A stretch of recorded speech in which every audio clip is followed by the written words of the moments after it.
Nadia Pelfic, bonjour. Bonjour. Vous êtes vice-présidente de la région Occitanie, en charge du développement économique, de la recherche, de l'innovation et de l'enseignement supérieur. Alors on l'entend autour de nous, ça bruit, ça échange, à Midinov, ce salon dédié à l'innovation. C'est un bon cru cette année? C'est un excellent cru. C'est un excellent cru. Je crois que vous avez pu vous balader sur les différents stands et le constater par vous-même. C'est un bon cru parce que c'est la première édition qui fait vraiment région, qui montre la diversité et la force de l'ensemble du territoire Occitanie, Pyrénées, Méditerranée sur la question de l'innovation. On y trouve de toutes les thématiques, toutes les branches, il y en a pour tout le monde. Et surtout, on montre la diversité des origines de l'innovation, que ce soit dans les plateformes de transfert de technologie, que ce soit des porteurs de projets entrepreneuriaux. Ça brasse effectivement et c'était tout l'objectif. Alors ça brasse, c'est le cas de le dire, parce que cette année, pour cette 10e émission, il y a un focus sur la mer et l'innovation. Pourquoi? Justement pour symboliser cette nouvelle grande région avec cette ouverture sur la mer. Alors, à l'évidence, puisque nous avons la chance d'avoir et la montagne et la mer dans notre beau territoire, mais pas seulement. Pas simplement parce qu'on est de plus en plus sur des thématiques telles que celle de la croissance bleue. Vous savez qu'on a adopté et signé notre dynamisme sur le plan littoral 21. Et il y a vraiment, en matière de mer, une économie de la mer qui se met en place, une économie qui nécessite de mettre en œuvre des process innovants. On est lauréat d'un appel à projet européen sur Cadran, qu'il a remporté, le consortium, sur l'éolien offshore, l'éolien flottant offshore. On a toute une économie de la mer qui se met en place, que ce soit dans le domaine sportif, avec des sports comme le kitesurf, il y a le FIS qui a une très belle visibilité internationale. La mer, oui, parce que c'est un élément structurant du territoire. Cette façade maritime est une énorme chance. C'est 200 km de littoral ouvert sur la Méditerranée où il y a du vent et c'est un gisement naturel pour les énergies renouvelables. Donne et nécessite plutôt des besoins en matière d'innovation pour traduire les enjeux sociétaux et faire en sorte que les innovations qu'on génère dessus favorisent de l'économie, de la croissance, de l'emploi. Alors le budget de la région va être discuté en assemblée plénière le 2 février. Absolument. Est-ce qu'on peut déterminer un petit peu la part qui est consacrée à l'innovation, à la nouvelle économie? C'est effectivement le 2 février, nous présenterons à l'ensemble des élus d'Occitanie à la fois le budget primitif pour l'année 2017 et en même temps la stratégie régionale emploi-croissance. Et cette stratégie régionale emploi-croissance et donc le budget fait de l'innovation une priorité selon une conviction. Il n'y aura pas de croissance sans compétitivité, pas de compétitivité sans innovation. Et donc dans ce budget, vous retrouverez au diapason de ce qu'on propose pour la stratégie globale emploi-croissance, de l'innovation partout. De l'innovation dans le milieu agricole et dans l'agroalimentaire, de l'innovation dans le tourisme, qui est notre second secteur d'emploi, de l'innovation évidemment sur les filières fortement identifiées comme l'aéronautique, la santé et le spatial, de l'innovation également dans l'enseignement supérieur et la recherche, et notamment pour favoriser les passerelles indispensables à l'innovation entre nos laboratoires publics et privés et les entreprises du territoire, majoritairement des TPE et des PME. Conclusion, sur votre question sur le budget, vous trouverez des initiatives innovation dans l'ensemble des champs budgétaires et des chapitres budgétaires, comme on dit d'un point de vue de la finance publique, du budget primitif 2017. Une préoccupation transversale. Est-ce que la région... Transversale et prioritaire. Prioritaire, c'est important, on le souligne. Est-ce que la région demande une décentralisation de la gestion et des directions de pôles de compétitivité? Alors je pense que c'est une question assez technique. Le problème, c'est pas qu'elle le soit, c'est que nos auditeurs, nos téléspectateurs comprennent bien de quoi on parle. Nous avons sur cette région 15 pôles de compétitivité et à peu près une trentaine de clusters. À quoi ils servent? Ce sont des lieux qui ont été générés par l'État il y a quelques années pour favoriser l'innovation justement, où il y a des académies, comme on dit, c'est-à-dire des universitaires, des laboratoires de recherche et des entreprises.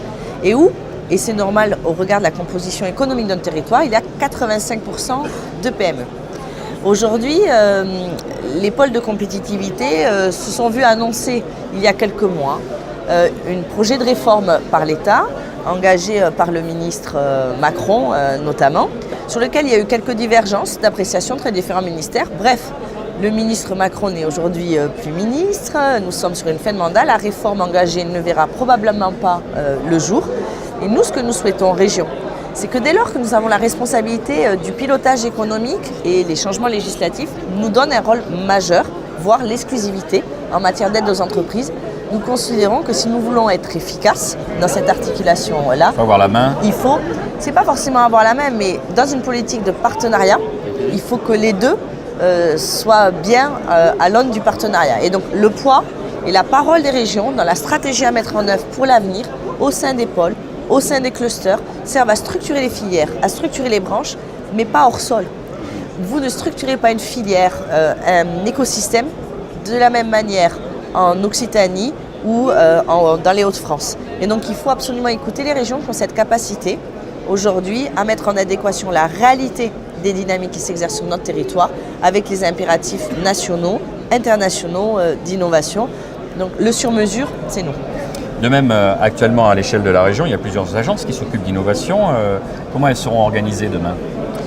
Alors, on a effectivement plusieurs agences et Madeli, Transfert LR, qui sont les opérateurs sur ce salon, sont les agences les plus en pointe et responsabilisées sur la question de l'innovation. Pour nous, le maître mot, c'est lisibilité et simplification. Donc il faudra demain que sur l'ensemble du territoire d'Occitanie, il y ait les mêmes prestations pour l'ensemble des porteurs de projets, la même qualité de l'accompagnement. Aujourd'hui, cette dynamique est enclenchée, elle travaille ensemble et vous pouvez la constater aujourd'hui à Midinov. Le 2 février, les dispositifs seront communs à l'ensemble du territoire. Dans les mois qui viennent, il nous faudra proposer un hub qui soit en capacité d'être identifié à l'échelle d'Occitanie et qui font converger les compétences qu'on trouve au sein de Transfert, au sein de Madeli, pour qu'il n'y ait qu'un dossard. Vous savez, moi, ce n'est pas la couleur du vélo qui m'importe, hein, c'est le dossard. Le dossard, c'est Occitanie, et l'Occitanie, c'est la région de l'innovation. Et en exclusivité, vous nous annoncez que ça s'appellera Madeli. Non, je l'ignore, mais je pense même que ça pourrait être bien et assez innovant de faire réfléchir les acteurs de l'innovation sur ce sujet. Voyons, on a une petite exclusivité. Dernière question, vers l'infini et au-delà, si on fait un peu de prospective, l'objectif affiché par Madame la Présidente Delga est ambitieux, faire d'Occitanie la Silicon Valley française, voire européenne. On en a un avant-goût avec l'installation d'Hyperloop. Ça veut dire que Toulouse est sur la carte mondiale de l'innovation. Qu'est-ce qui se passe ensuite? Ça veut dire qu'Occitanie est sur la carte mondiale de l'innovation. Ce qui se passe ensuite, c'est justement de réussir à transformer toute l'innovation qui est en train d'être générée sur le territoire. Pour la transformer, il faut le nerf de la guerre, les financements. Dans peu de temps, après Midinov, se tiendra Midinvest, se tiendra Montpellier Capital Risque. Le but, c'est de trouver les capitaux qui sont nécessaires au développement de ces projets. Et donc, il faut qu'on soit en capacité à la fois d'attirer les projets, mais de faire en sorte qu'ils trouvent ici les fonds propres qui permettront tout simplement de se développer. Donc la suite, c'est beaucoup d'ingénierie financière qui doit être menée en parallèle. C'est la montée en capital du fonds de capital développement régional suite à la fusion d'IRDI et de Soridec. C'est la structuration des filières, la clusterisation de celles et ceux qui sont innovants pour gagner en force. Et puis, c'est pousser le numérique. Vous parliez de la Silicon Valley américaine. Vous savez, on avait 72 startups qui étaient présentes au CES à Las Vegas.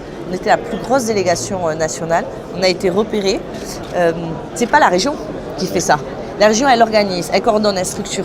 Celles et ceux qui provoquent ça, ce sont nos entreprises, nos startups qui ont été accompagnées sur ce salon. Et donc le but, c'est de leur permettre de croître, de continuer à les accompagner. Faites ce geste d'accompagnement. Oui, oui, parce qu'il faut pousser. Voilà, il faut pousser parce qu'ils sont devant. Et la pour qu'ils restent devant, il faut qu'on soit derrière. Nadia Pelfig, merci d'avoir répondu à mes questions. Merci à vous.